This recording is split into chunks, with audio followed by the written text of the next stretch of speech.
Today we're going to be talking about how you rationalize the denominator. What that means is getting rid of any square roots or radicals that you might have in the denominator of your fraction. So, whenever you're solving the problems that we will be doing next, if you end up with a square root or a radical in the bottom of your fraction, you can't leave it there. So we're just going to talk today about how you would fix it if you end up with an answer like that. Okay. So that's exactly what it says in here, is that leaving a square root in the denominator was okay up until today. We actually dealt with this at the very beginning of the year when we did a review of how to solve quadratic equations. Some of our answers ended up with the square root in it back in Unit 1. And I told you it was okay to leave it like this for now, but later in the year we would come back to how to actually write the answer. So, in that same unit, we were talking about different ways you could rewrite this to simplify it. So this is what we would have called the square root of a over b. We said you could also rewrite that as the square root of a over the square root of b, right? You could split it into two separate square roots and it would still be equivalent. So this would be the exact same thing, means the same. The reason that we sometimes prefer to rewrite it like this is because while one of those numbers may not have a square root, one of them might. We could get rid of at least one square root. So in this example here, which one of those has a square root? So we could simplify this to 5 over square root of 3. Right? And previously, this is where we would have left our answer. Today, we're going to learn how to get rid of the square root in the bottom. So the reason you can't leave a square root in the bottom is because, like square root of 3, if you actually put it in your calculator, it gives you a long decimal, right? Those are what we call irrational numbers. You can't have a decimal that goes on in the bottom of a fraction. It doesn't work that way. You just can't have it. So we're going to talk about how you can get rid of that in the bottom. You can have it in the top, kind of like it's okay to have 0 in the top of a fraction, but not in the bottom. So we're going to talk about how to fix it. So they want us to go off of this example right here. We got our 5 over square root of 3. The first thing they ask us is, what could you multiply square root of 3 by to get the square root or the radical to go away?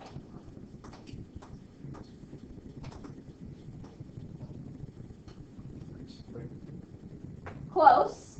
So he's on the idea that if we could just get this to be a 9 under here, it would have a square root, right? Well, what do you multiply 3 by to become 9? 3. So if I wanted to turn the number under there into a 9, I would just multiply by 3. However, because this one's under a square root, if I actually want to be able to multiply by the 3, the other 3 would also have to be underneath the square root.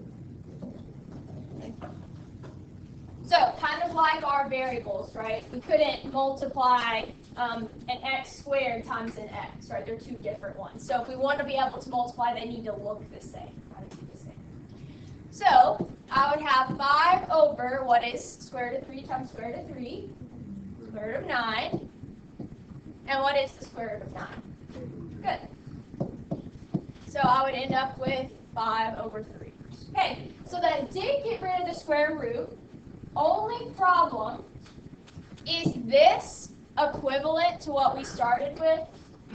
No, right? Not the same. So what could we do to keep this part, right, so we can get rid of the radical, but make it equivalent?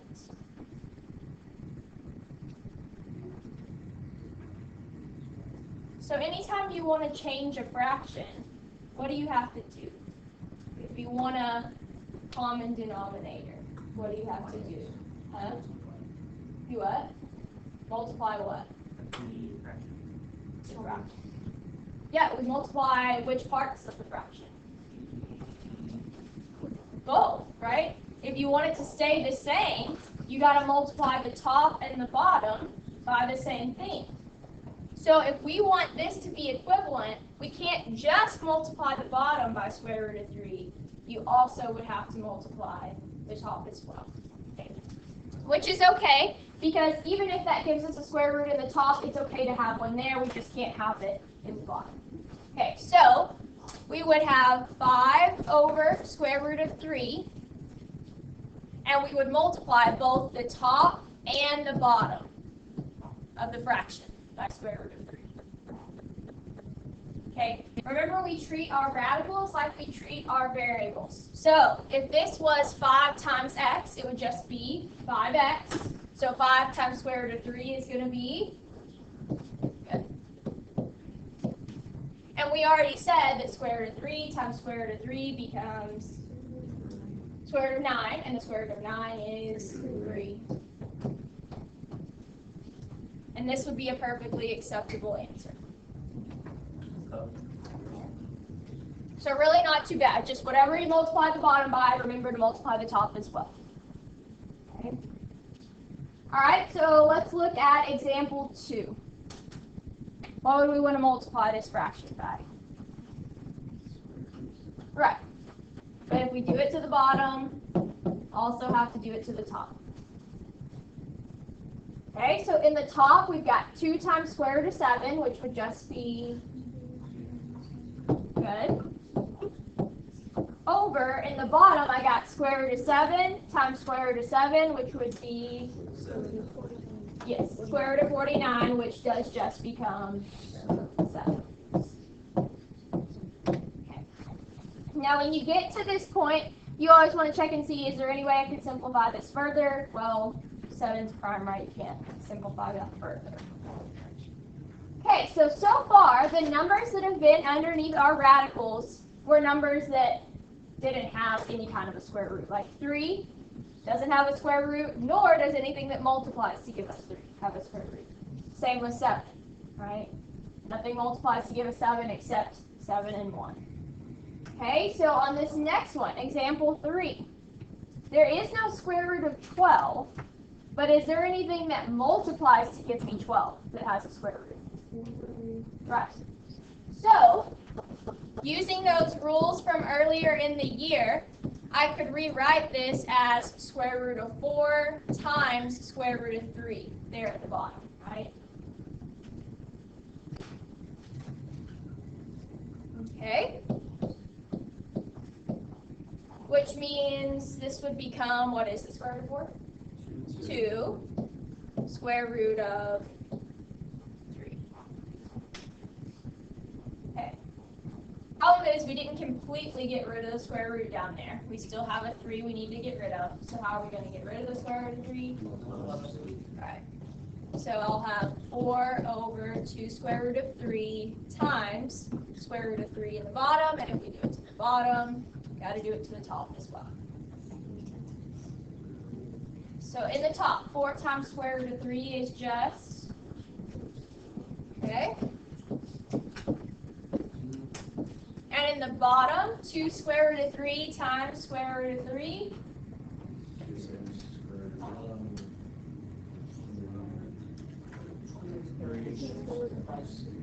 2 square root of 9, yes.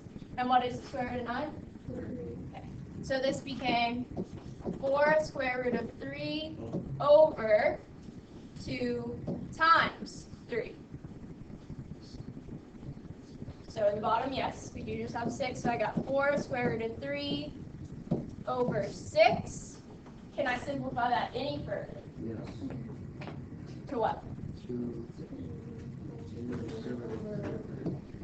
Good. Okay, and you will be expected to simplify it as much as you possibly can. So keep going until there's nothing else you can simplify.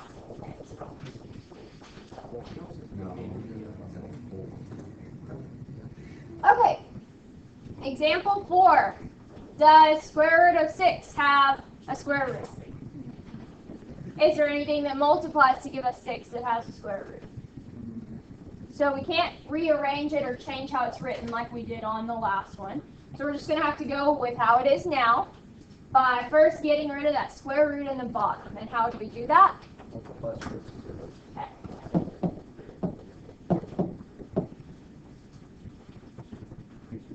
All right. Now, there are 2 separate pieces in the top. We haven't had that before, right? It was always just like one term in the top. So make sure that when you multiply, you're multiplying the entire top times the square root of 3. The 3 times square root of 3 would give us plus square root of 6 times square root of 3 would give us, good, over, in the bottom, what do we have? Square root of 9. Okay. All right. So there is no square root of 3, right? Gonna have to leave that alone. What about 18? Is there a square root of 18? No. Is there anything that multiplies to give us 18 that has a square root? Okay. So we could rewrite this as 3 square root of 3 plus, you guys said 9, so square root of 9 times square root of 2 all over, what does square root of 9 become? 3.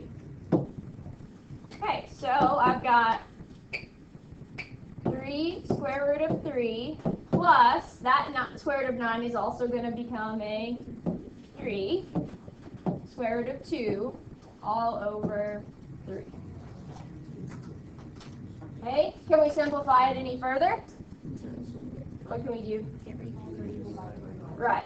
Now, anytime you have a plus or minus here in the top, separating two pieces, if you're going to divide something out, it has to be in both pieces, right? It can't just be something you're pulling out of one or the other.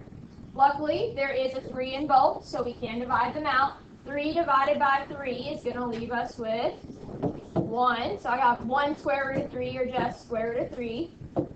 Plus, again, 3 divided by 3 divides out to 1. So 1 square root of 2, or just square root of 2. Okay? Now remember, square roots are like variables, right? These are not the same variable. This is like having x and y. Well, can you actually add x and y? No. So you have to leave them separate. Okay? All right, any questions over that? No?